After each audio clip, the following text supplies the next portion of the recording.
ఈ రోజు నుంచి అఫీషియల్ గా బిగ్ బాస్ సీజన్ 9 అయితే స్టార్ట్ అవబోతుంది. దాని గురించి ఒక ప్రోమో అయితే లాంచ్ చేశారు. దాంట్లో కామనర్స్ వర్సెస్ సెలబ్రిటీస్ అన్న ఒక పేరు అయితే పెట్టారు కదా. నేనేమంటున్నానంటే అసలు వీళ్ళు ఎలా కామనర్స్ అవుతారు, వాళ్ళు ఎలా సెలబ్రిటీస్ అవుతారు? ఫస్ట్ ఆఫ్ ఆల్ వాళ్ళు కూడా వాళ్ళ లైఫ్ జర్నీని చాలా కామన్ పొజిషన్ నుంచే స్టార్ట్ చేసి, ఒక కామన్ మ్యాన్ గా మనం అందరం ఎలాగైతే ఉన్నామో అదే పొజిషన్ నుంచి వాళ్ళు స్టార్ట్ చేసి, ఏవో కొన్ని షోస్ లోనో కొన్ని చిన్న చిన్న సినిమాల్లోనో చేసి వాళ్ళు ఏదో కొంచెం తెలిసిన మొహాలు అనిపించుకున్నారు అంతే. సో దానికి వాళ్ళని సెలబ్రిటీస్ అంటున్నారు కదా.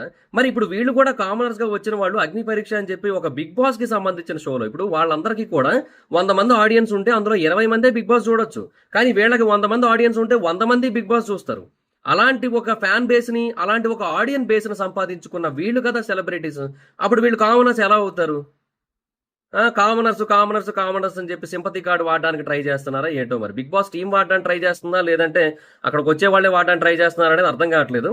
బట్ ఒకటైతే వాస్తవం, ఈ కామనర్ అనే సింపతి కార్డ్ ఏదైతే ఉంటుందో దాన్ని బిగ్ బాస్ అనే స్వైపింగ్ మిషన్ లో పల్లవి ప్రశాంత్ ఏ లెవెల్లో గీకాడంటే, అతను గీకిన గీకుడికి నెక్స్ట్ వచ్చే వాళ్ళకు కూడా డిక్లైన్ వచ్చేస్తుంది. ఆ లెవెల్లో గీకాడు ఆయన. సో ఇంకా ఈ కామనర్స్, ఈ సింపతి కార్డ్స్ ఇవన్నీ కూడా కొంచెం ప్లే చేయడం మానేస్తే బెటర్ నన్ను అడిగితే. అంటే ఊరికే వీళ్ళకే ఆడియన్స్ ఉన్నారు, వాళ్ళకే ఆడియన్స్ ఉన్నారు. ఇంకా వాళ్ళ ఆడియన్స్ ఇంకా బిగ్ బాస్ ఆడియన్స్ ఉండకపోవచ్చు, వీళ్ళ ఆడియన్స్ లో బిగ్ బాస్ ఆడియన్సే ఉన్నారు మొత్తం. సో వీళ్ళు సెలబ్రిటీస్ అవుతారు, వాళ్ళు కామనర్స్ అవుతారు. అప్పుడు ఏందో ఈ పార్షియాలిటీ, ఈ అన్ఫైర్నెస్ ఏందో నాకైతే అర్థం కాలేదు. మీకేమనిపించిందో కింద కామెంట్ సెక్షన్ లో చెప్పండి.